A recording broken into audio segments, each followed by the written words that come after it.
Welcome, everybody, to For Better or Worse. My name is Nick. I am joined once again by my co host, Matt, and we are in the double digits, episode 10. And we do have a special guest as well, calling our shots. Thank you for joining us today. It's awesome to have you, man. Glad we can make this work. I'm happy to be here. Thank you guys for letting me on. I'm ready to talk some sports and give out some winning plays. Hell yeah. Beautiful. Matt, I know you have a lot to talk about, especially with this NBA recap. So let's just dive right in. I know we're gonna talk some MLB, and then we'll dive into calling our shots, personal life, and everything about them. So, Matt, why don't you take it away? I know you really want to talk about the NBA. I know. You started off for us. Well, first, I guess I'll just run through it. The Heat beat the Sixers in 6 games. I think people knew that was going to happen, didn't want to believe it, but you kind of figured that. I don't know your thoughts on this, Austin. I don't know if you thought the Sixers were going to pull this out. But I certainly thought I wanted the Sixers to win, but deep down, I think I knew it was too good to be true. Yeah, same here. I figured, once the series started, once you had Embiid injured, they had no chance. And James Harden's a shell of his former self. And I honestly was rooting for Joel Embiid. I love him. I think he's one of the most fun guys to watch. But at the end of the day, the Heat obviously pulled it out. And I'm excited for their trip to the Eastern Conference Finals. I think we're going to have a lot of low-scoring games if I were to predict. Yeah, I think I agree with you. Nick, any thoughts there? See, I don't like Embiid. I don't know what it's about. I just don't like. I think I don't know. He's got an ugly cry. So that was like ever since that moment, like with the yeah, I guess that's fair. yeah, it's like I don't know. It's nothing against him, but at the same time, it is. What I will miss though is I'll miss James Harden because I took his under at least 4 times in this series and they cashed every single time. So I'm gonna have to find a new moneymaker in these. Yeah, I think what's this? What do you call it? I think the anniversary of when Kawhi hit that shot was the same day they just lost in that game 6. That's probably a really bad day on the calendar for Mr. Embiid. That's brutal. And then the Celtics and the Bucks. I'm going to go on a little rant here. I'm just going to say, I don't care if Nick agrees with me. Austin, you're a nice guy. I don't care if you agree. I don't care if anyone agrees or disagrees with me. I'm going to go on a little rant. All right. I'm not a Bucks fan. I'm not a Celtics fan. However, I will say the referees in that series, if you want the Celtics to win against the Bucks, you're going to call fouls, slow the game down. Because in a half-court set, the team with the best defense in the entire league is going to win the game if it's going to be half-court sets for the entire game. And Giannis has Pat Connaughton, Grayson Allen, and Wesley Matthews as his 3, 4, and 5 punch. The fact that he pushed it to 7 games is very impressive. I know he lost, and without Chris Middleton. So I'm here. I have a message for Bucks fans and Celtics fans. All right, Bucks fans, you have absolutely nothing to worry about. Absolutely nothing, because Chris Middleton was hurt, and you pushed who I think is now probably going to win the NBA Finals to 7 games, and you did all you could. Okay, you lost an all-star. You didn't have him the entire series, and you pushed it to 7 games. You know what you do have? The best player in the entire universe and metaverse. I don't care what anyone else has to say. The fact that Giannis did that, he is the best player in the world. Last year, I was like, oh, maybe it's KD. Maybe it's this and that. No, it is the Greek freak. He is here to stay. I'm a big LeBron guy. GOAT. He's gone. All right. Giannis is here. He's the best player in the game right now. So okay. Bucks fans, go eat some cheese. All right. Do whatever you do in the offseason in Milwaukee. All right. Because you have the best player in the world. Celtics fans, congratulations. All right. Jason Tatum's a superstar. All right. Nothing wrong with Jason Tatum. Not the best player in the world, but he's definitely up there. You have a great team. Go win this thing. But also for my Celtics fans, like, oh, the foul calls, blah, blah, blah. Listen, Giannis, they swallow the whistle on him, all right? And they're like, oh, he makes so many offensive fouls. No, he's just big. He literally doesn't even lower his shoulder, and they just fall to the ground. That's not a foul. That's just he's too big.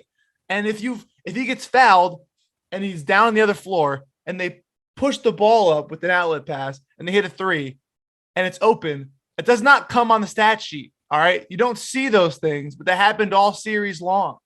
And that's my rant. All right. Because I'm pissed off. That's Matt's impersonation of Stephen A. Smith. So do you have any opinions on the series? Or I mean, that was a bad impersonation of Stephen A. We needed a lot more big words like 100%. preposterous, blasphemous. His But vocabulary is a lot Very better than loud. mine. So but I think at the end of the day, the Chris Middleton injury was obviously, a big one. And I think, you're missing 25-ish points per game out of him. And I know Chris has some games where he doesn't show up. There's games, but it's a game 7. I feel like a lot more game 7s are more a half court style. And yeah, the Bucks aren't winning that with 5 guys on Giannis. And then Drew Holiday, he got his 21 points. But yeah, you're relying on Pat Connaughton, Grayson Allen, Wesley Matthews, Brook Lopez, Bobby Portis. It's just not going to get it done. And so I kind of expected the Celtics to win. I didn't expect it to take 7 games, but I won't complain with more games in the NBA playoffs. And I just wish it was at least more competitive because what was it, 28-point game? It was the best game we had on Sunday, unfortunately, but it is what it is. I probably, if I had to pick, I don't know if we'll give our picks for the next round, but I'll probably lean the Celtics to beat the Heat. Yeah. We are gonna give our picks out, and we'll do, since we just talked about the Eastern Conference. I agree. I know Nick's on the Celtics too, unless he changes his mind. Right. no, I had the Celtics going to the finals on the East side. I had the Suns, which we can go right into, going on the West, but that's not happening anymore. Obviously, Luka, both games yesterday were just crap. Was put out as they were just disgusting. And I always didn't like. There's certain players, I don't know why, I just hate their face. And it's already just said Embiid was personal one. bias. Embiid's one, Devin Booker's another. There's more I have to think about, but those two are coming to the mind right now. And I hate him even more after ruining my free parlay. I got a risk-free parlay through FanDuel. I hit everything. It was plus 1,000, except Devin Booker, 25 points, and he gets 12. Close to that. Yeah. So, yeah, he's definitely on my shit list. The other thing the thing you brought up the other day, earlier was Harden unders. I'm starting to get these later in the series with basically like Chris Paul, but now it doesn't matter anymore. I did his unders for assists. That was clear under. He's just not the same person anymore that he used to be. It's kind of cursed, but yeah, I don't know what your opinion is on the Mavs moving forward on that end. I have kind of 2 takeaways. Now, number one, I have a Mavs future bet at plus 3,500 to win the finals. I posted that 2 months ago, and we're looking good on that. So I don't know if they'll beat the Warriors. We can talk about that in a little bit. But I have a feeling, do we remember a couple of Chris Paul's first year when he was going up against the Lakers in the first round? And that second half of that series, he had a shoulder injury they never told anyone about. And he was passing up open shots all game long. I feel like Chris Paul's got to be injured or something. They're not telling something like hand injury, because the guy wasn't shooting the ball. It's not like he was going, 2 for 20. He was shooting 8 times and then not passing the ball well. Really weird game for the Suns. They just come out completely flat, be down 30 at halftime. Luka Luka had the same amount of points at halftime as they did. They were getting absolutely blitzed, and it was just, they were getting destroyed by the guards, which was normally a position that the Suns defended well. Luka had his, but they don't win that game without Brunson dropping 24, Dinwiddie dropping 30 off the bench. Yeah, it's ridiculous. So no one else, you took any other over on the Mavs points total, you lost, because those were the 3 guys that scored almost, I think, 100 points, close to 90 something points. Weird game. I'm going to be rooting for the Mavs in the next round because I think they're a cool story. I don't know if they can necessarily get it done, but I don't know. Weird game from the Suns, though. And Monty Williams, I don't know. Imagine paying for courtside seats as a Suns fan and just going to that game. I would never buy a ticket for the next 5 years, probably. Nope. Speaking of the Mavs, those 3 guys scoring, I took a screenshot at halftime of the box score for the Suns. DeAndre Ayton, Chris Paul, and Devin Booker. They're the 3 guys they probably, right? 10 points. 1 field goal. All of them combined. 1 field goal. 1 in 24 minutes of basketball.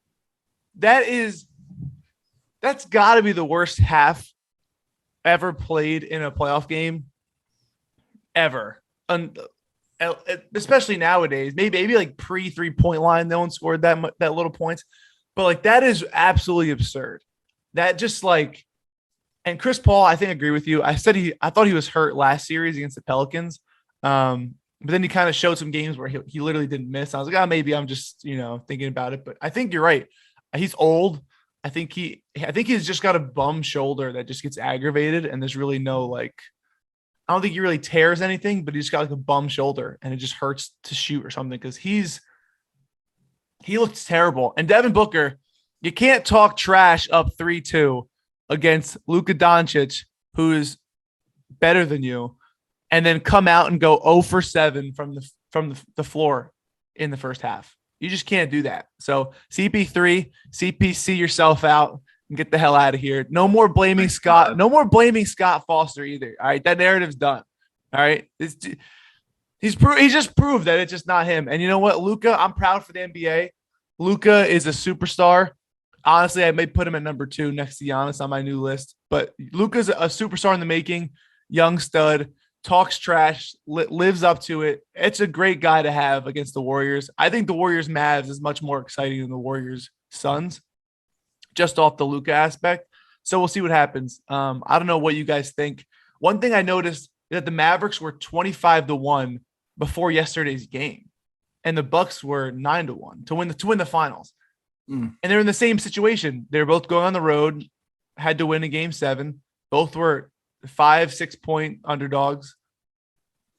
I don't know why that. I should have taken the Mavericks future like Austin did, but I don't understand why that was so skewed. I think they have a harder road even still now. I mean, you have to go through the Warriors and then probably the Celtics. But still, you can hedge out after. It is what it is.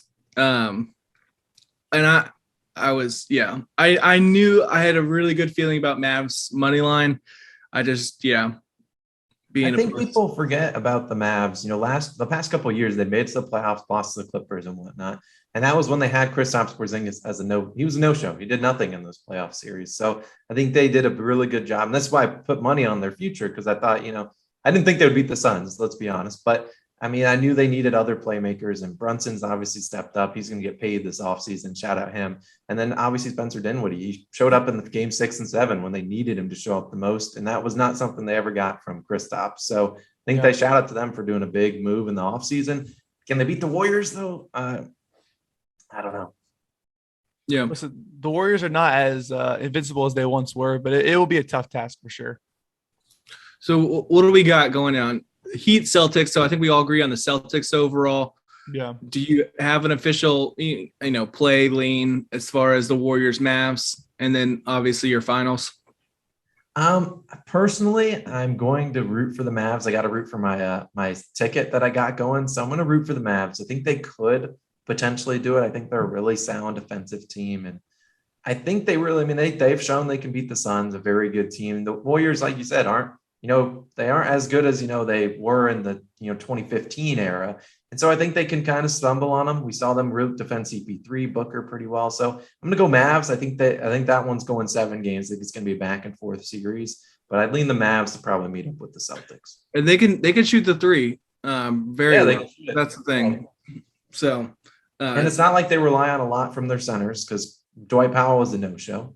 And that's normally kind of, it's hard to have centers against the Warriors. And so they can play Kleber at the 5 and kind of run around with this small ball lineup that a lot of teams can't match up well with the Warriors. They can with Bullock. They got obviously Luka. They got Brunson. They got Dinwiddie. So they can match up well with this small ball 5, which is really how the Warriors beat teams. So I think the Mavs got a chance. I'm going to be rooting for them, because I'd love to see the Mavs there, just because, they haven't been there in quite a minute. But I'm hoping for the Mavs. What about you guys? Yeah, I would say so. Matt, I'm sure you're. I think I do lean the Mavs. I think it's one of those teams where it's just like, you have such good value on them, and it's almost like you keep doubting them until when do you stop? And I think this is the game 7 in the Suns game is where I stop. I think for most people, they're like, there's always whenever these underdog teams make it, it's like, they're just going to get killed by this team. They're just going to get killed by this team until they don't. So I think the value is definitely in the Mavericks. I don't think the Warriors are as good as they were in the past, obviously. I think the NBA needs a fresh face like Luka. And I always look at what's best for business.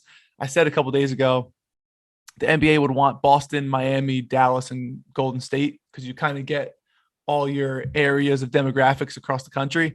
I think they got what they wanted. Now they can kind of let them duke it out. But I think a fresh face in the finals that's not the Warriors is really good for business. I think the Mavericks Celtics would be a great series to watch just because the Celtics are finally good again. And whenever the Celtics are good again, the NBA reaps the benefits as always. One thing I was looking at was the Heat to win game one, but Boston to win the series because I think the Celtics are kind of going to be a little banged up and it's in Miami. I think they may drop game one, but I think they can win that whole series. That's one thing I was looking, those little weird series bets or whatever. But I do lean Mavericks over the Warriors. Maybe I'll eat my words later. We'll see. Yeah. So what as far as championship winners, what do we got? I think the Celtics on my end, but I think it's going to be Warriors Celtics. I'm hoping it's the Celtics, but I don't really know at the same time. Honestly, I think it's all really good matchups overall. I think the Heat and the Mavs are the ones that are going to bounce. But again, I thought the Mavs weren't going to make it this far, and you never know as far as that. So, Austin, pick your winner right now.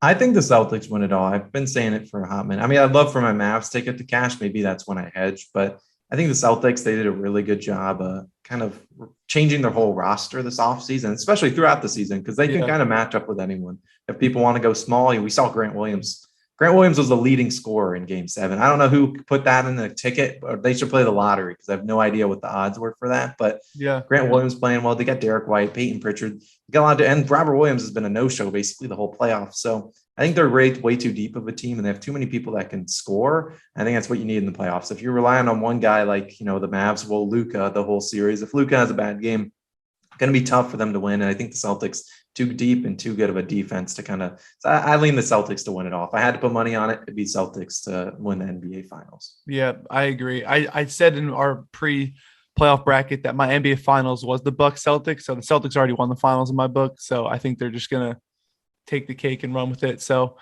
those are my thoughts. I think they're too deep of a team. And I think the playoffs are all about adjustments. And I think they could answer anyone's defensive scheme because these other players step up, as you just saw against the Bucks. The Bucks said, "Hey, we're gonna let Grant Williams beat us," and hey, Grant Williams beat you. So it's just they did too much. Yeah, they left him too wide open. It was really bad game. It's either you give Tatum a mini contested shot or you overcommit on Tatum and let Grant Williams take a wide open shot.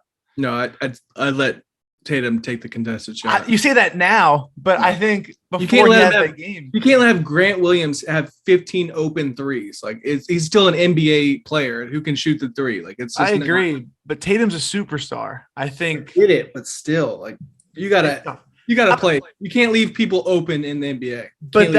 But that's what we're saying. The Celtics are because whatever you choose is going to be bad news for the defense. Yeah. I mean, they didn't even give Tatum a shot to prove that he could make them. And I've seen Tatum way too many games go like 7 for 25. And that's just Tatum's games. Some games he's on like it was Game 6, but can you duplicate that? He only shot like 14 times yesterday, and they got Grant Williams chucking up 17, 18 3-pointers. I don't know.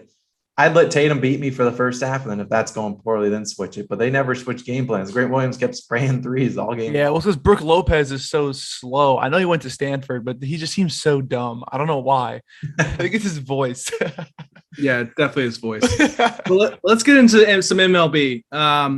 Got a big slate overall, but we're going to talk about some later games in general. Angels at Rangers. I know both you guys had some plays for that. Matt, why don't you go first with your play, and then we'll dive into Austin's. Yeah, I'm all over my total bases props this year. This may be a shocker, but I'm going to go with the modern GOAT, Mike Trout, over 1.5 bases. The lines aren't up yet, at least on other books. Sometimes FanDuel puts up the line first, but it's a bad line, so I like to wait for other books to kind of wake up. They're still sipping their coffee and, doing whatever. I think the line, as long as it's under -130, is a good play. He's 2 for 6 with a home run versus John Gray, slider heavy pitcher. Trout really rakes those. He's slumping a little bit, but as a lifetime basically 300 hitter, I like to bet when he's been slumping a little bit because it's only in a matter of time when he comes out of it. So I like Mike Trout over 1.5 bases. Austin, what do you like in this game? I love Trout, and I love if he could maybe drop the guy's pitch count that he's going up against, because I really like John Gray, this Texas Rangers starter, under 5.5 strikeouts.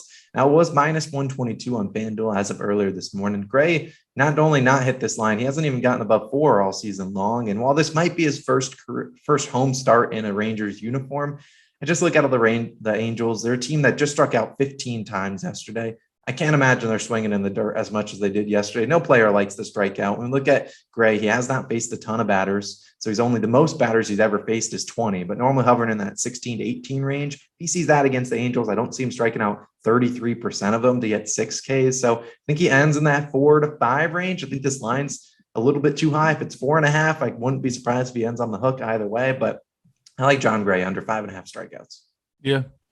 Yeah. It's a good little sweat there. I think it's, especially at minus 122, it's not bad. Now when you get to that 4.5, I'm good, but the 5.5, yeah, I definitely think that's a decent play overall. For me, you could look, the money line's not even that bad with Syndergaard. It's minus 138 right now, but I have some other plays I'll probably lean towards. And we'll get right into the next one. Astros at Red Sox. Matt, I know you had a main play on this one, so why don't you dive into yours? Yeah, I was hoping my jersey from Chalkboard got in this morning, but the jersey that they sent me was Mr. Rafael Devers. Even though Mike Trout is absolutely amazing, the guy I want to win and think has a solid case to win AL MVP this season is going to be Rafael Devers. I love this spot versus Odorizzi. He's 4 for 8 versus Odorizzi, career with 3 doubles, and that's what you really look for in these over 1.5 bases. He kills splitters. He's hit his over bases in 6 of his last 7. Another prime matchup. I think he's going to absolutely smash it. I'm looking for the line right now. Minus 120 on FanDuel will probably get a better line when other ones come out. But as of now, if you only use FanDuel, I think that's a very solid play. Great matchup for this guy to keep raking. Yeah, no, most definitely. As far as the game itself, I'm staying away. Might look and take that with you as well. Do you have any opinion on it? I like the no run first inning actually in that one. It's plus 102 value. And anytime I can find, a plus 102 with not terrible pitchers on the mound, I normally want to take it. I believe Odorizzi, he has been getting hit up a little bit, but he has nerfied his last 3 games. And then we look at on the other side, Garrett Whitlock, he's gone. He hasn't allowed a run in the first inning his last 3 or 4 starts as well. It's plus 102. I know this Astros, I know the Red Sox offense sometimes struggle real early. So I really think the no run first inning. I don't really want to bet on the game as a whole, but I think we don't see a run in the first inning. It'd be a nice sweat for you. But we'll go right into the next game. Giants at Rockies. Who had to play for this one? Was it me?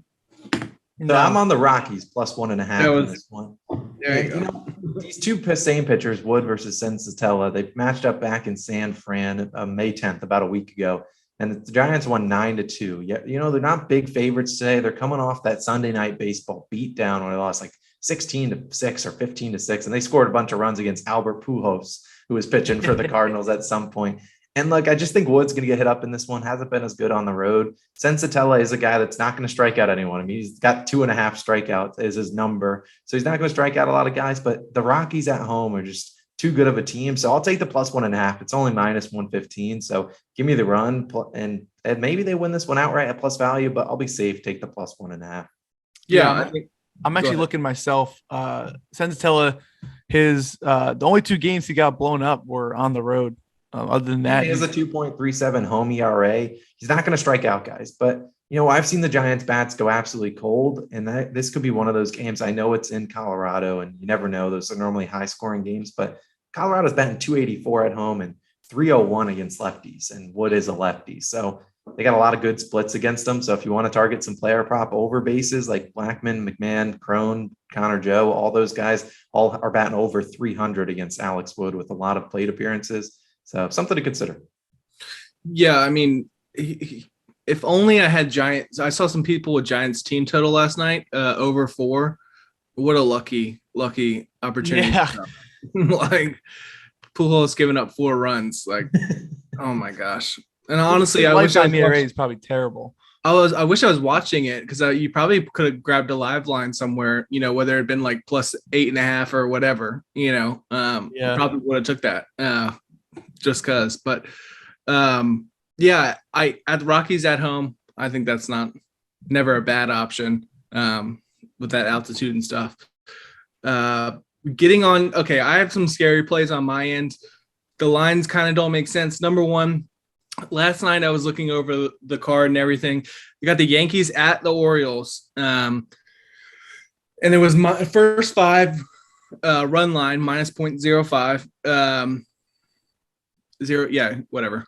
It was minus 140. It is now minus 114. I can't figure out why. The Yankees are just a better team, though, and I'm just going to go with it. I really can't figure out why the lines moved like that. But at the end of the day, I think the Yankees are just a way better team, and I'll take a risk on that. I don't know. I mean, it's never a bad choice. 25-19 to bet on them overall. At the end of the day, you got to be able to sleep at night with whatever you bet you place, and I think you'll sleep well if the Yankees lose. But if you take the Orioles, you just don't go to bed happy when they get blown out 5-0. Yeah, and then the other one is a little bit scary as well. I'm going against the Mets. Matt has given me blessing. Matt, don't act shocked now. You gave me the blessing. You gotta believe. Yeah. The question is whether with Mikolas, whether I go first 5 or full game. The line just changed to where they're both plus money. I might just take, I don't even know. So first 5 run line is plus 102. Money line is plus 104. I really thinking about first 5 and just forgetting it from there. Matt, what do you think? Yeah, I mean, your relievers. Talk to me about. I'm a diehard Mets fan, and I don't know why they're favored in this game. They've won every series this year up until last night. They almost pulled off, I think, a 4-run or 3-run comeback in the 9th that would have won the series to keep that series win streak alive. And then they intentionally walked Lindor, got Alonso up with the bases loaded, and he struck out on, I think, a full count.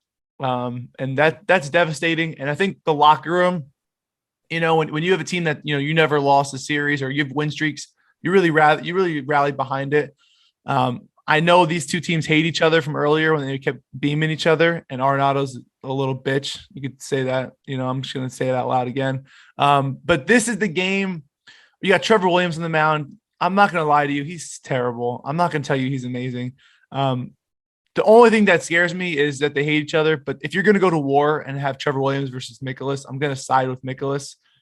And if it's plus money, I don't see why. I think this is the game that they drop, and then they can fight and win the next 2 with Walker and Scherzer pitching. The only thing concerning me here for you, Nick, is that the bounce back Mets are a real thing. They are 11-1 after a loss.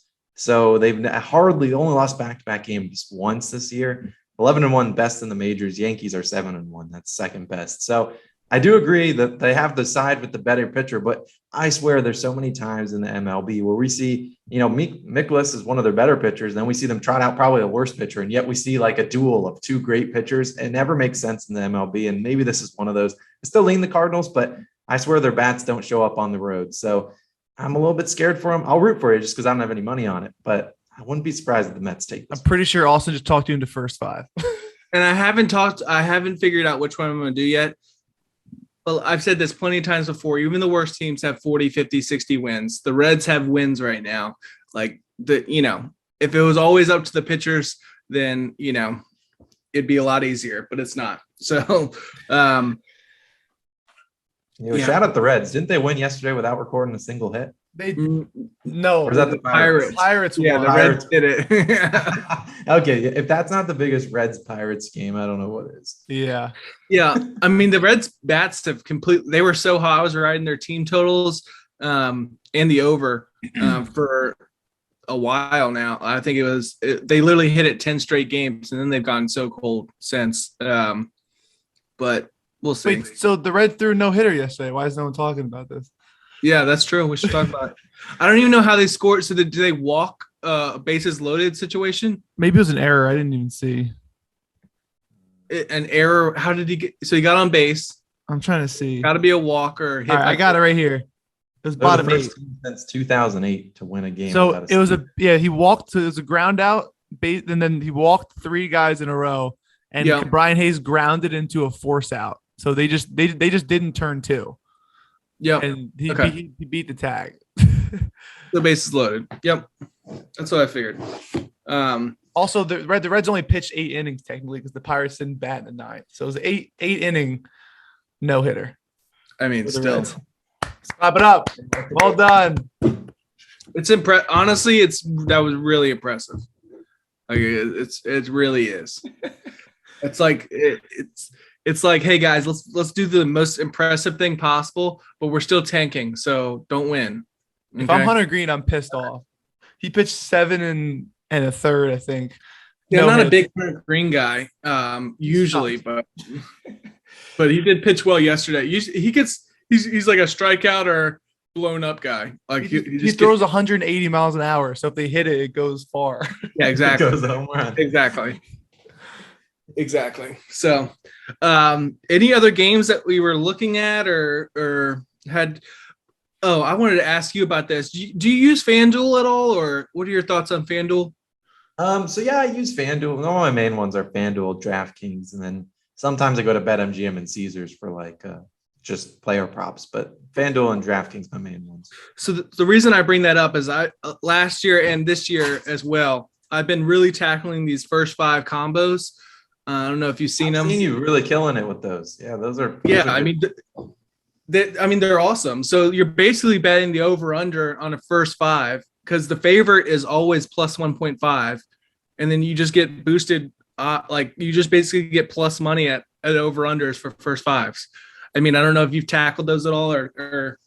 Yeah, no, we tackled one a couple days ago. We took the under in like the A's Angels game. And yeah, it was like the regular under was 4.5 at like minus 150. And then you added Angels plus 1.5 and it was plus 120, which was crazy odds. Angels won it 1-0 the first 5. So yeah, I've been trying to tackle those and kind of give them as opportunities to kind of reduce the juice on some of them. But yeah, feels like those odds are off, but they obviously know something. I guess we don't, but hey, we won't complain.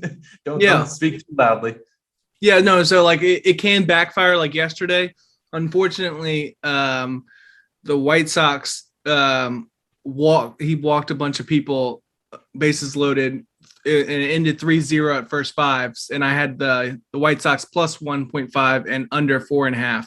So I lost that one. So it can backfire that way. But I mean, as long as the game's competitive and it's under the total, it's a great way to get plus money.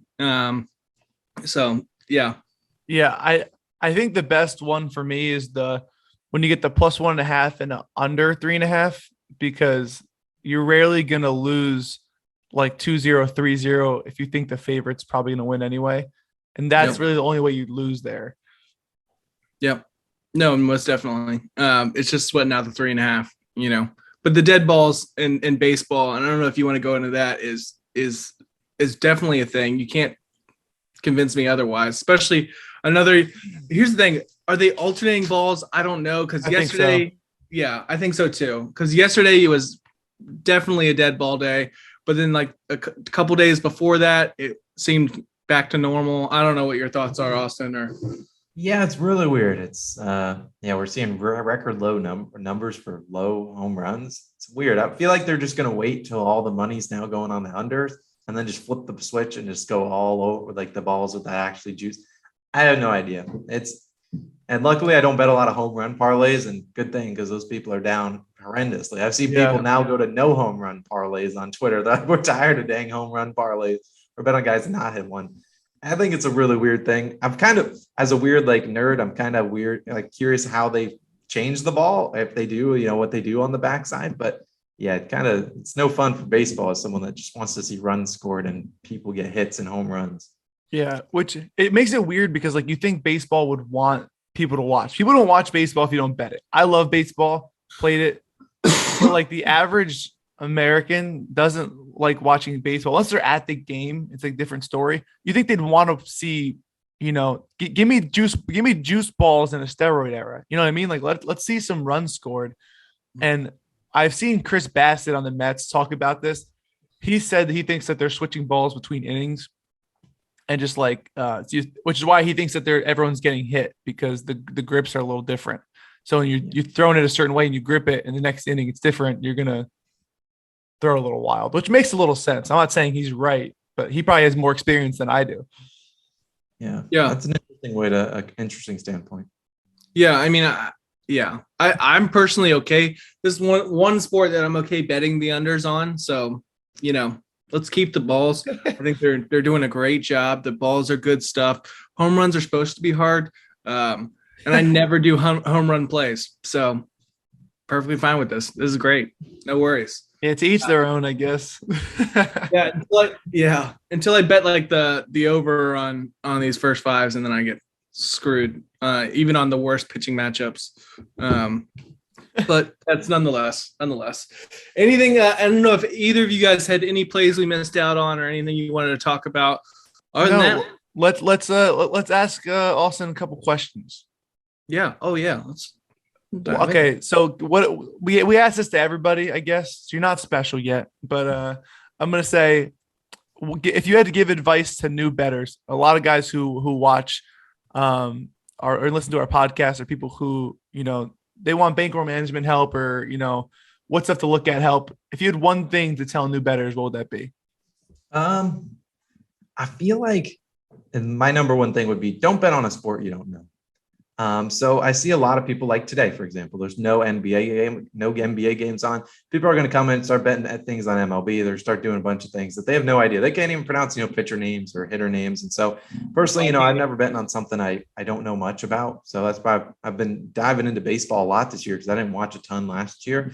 But, if you don't know the players, you don't know what a four-seam fastball is or a cutter, who hits well against those things. You can do so much research in the world. But, if you don't know the sport, I would suggest, don't bet on it. I think people can still watch it and still, fake bet on it, where you kind of like think about, I would like to place this, but, I don't want to put any money on it until I learn, more about the, how teams perform at home versus the road. I mean, we're only a month and a couple days into the MLB season. It's hard to know which team's good, which team's bad. We know some teams that are pretty bad, but I think MLB becomes easiest to bet right around, June, July. I think those are the 2 months easier to bet MLB. I think after the All-Star break, it's terrible. So I'd say, take it slow if you're new to MLB, because that's going to be, trust me, we're going to be done with basketball in less than a month. So you're going to have a lot of time to bet baseball where there's nothing else on. So I say, don't bet anything you don't know, and kind of just manage your bankroll, don't.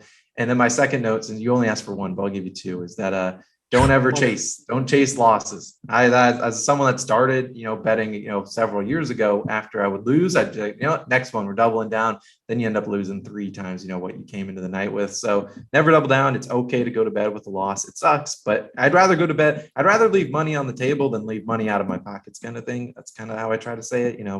I just don't like to force a lot of bets if you're not 100% confident on it. Yeah. I mean, and that's a great point as far as the bad teams. I mean, you have the Orioles, you have the Mets, you have the Pirates. You have all these teams. Can I talk?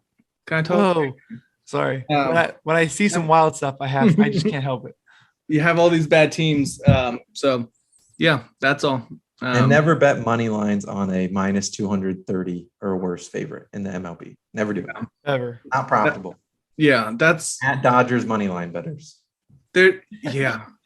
Well, it just showed that. You give them a show.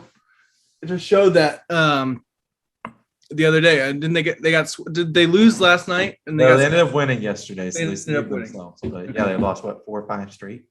Well, I know that they were down like 4-1 in the fourth or something last time I checked, and then I stopped looking. Bottom of the ninth to win 5-4. True. So yeah, I mean, as far as why don't you tell us a little bit about your channel and what you do and how you got started and everything. Tell us your life story. Yeah. All right. Buckle on in. I'll keep this short. So I worked as a financial analyst for a while, and then graduated, started to produce Call on Our Shot, which is we're on YouTube, we're on Twitter, we're on TikTok, wherever, any social media you can probably find us. But every morning now we do a daily, normally NBA video when NBA games are on. So that will feature like a player prop, my spread lean, and then like a same game parlay dart throw kind of thing. So we do our best bets for NBA every morning. Then we have a separate video for baseball.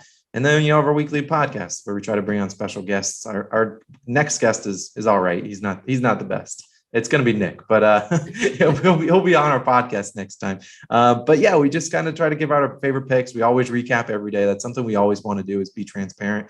We're not the best sports bettors in the world. There's not even close, but we like to at least recap, try to be profitable, try to give out our favorite picks of the day, interact with our community. And yeah, that's probably what it's kind of a nutshell. That's what I do every single morning. I'm blessed to be able to do it full time, be able to post, every morning, be able to post on TikTok and Twitter and interact with everyone. It's a lot of fun building up a great supportive community, which is something I'm prideful about. So that's probably the kind of the overview of Call on Our Shot. Been doing daily videos probably since last February. So about a year and a couple months. And it's the grind. It doesn't stop. We're up every morning around 5 a.m. grinding, but we're happy to do it for the community, and looking forward to hopefully hitting 100K subscribers. We're a third of the way there. So that's our long shot goal. Yeah. I mean, as long as you're having fun and building a great community, it doesn't matter, yes, it matters about winning, but look, I hang out with Matt, so I know all about losing. It's perfectly fine. But yeah, I appreciate you coming on. Is there anything else you want to say, Matt? Just stop. No, there's nothing. Thank you guys all so much for having me on. Love your guys' show. Keep grinding. I'll try to send as many supporters your guys' way on YouTube, because I know you guys are doing your thing over there. But yeah, thank you for having me on. Love to see the special guests you guys are bringing on. It's super awesome, and hopefully we can. Hopefully the picks we gave out we didn't sell bad info today, but hopefully we can bring out the brooms a little bit. Maybe we get a sweep. Yeah. But at the end of the day, it's all about betting responsibly and having fun. Yeah. So if you're not having fun betting, you probably should take a break. Yeah. Bankroll management, people, learn that. That's the only that tattooed on me. But yeah, bankroll management. But you guys have fun. Thanks for coming on, Matt. I'd say it's a pleasure, but yeah, we understand. It is what it is. But this is episode 10. Thank you guys for joining us, and we'll see you later in the week. Thank you, Austin, for coming on. Let's cash some tickets. Let's go.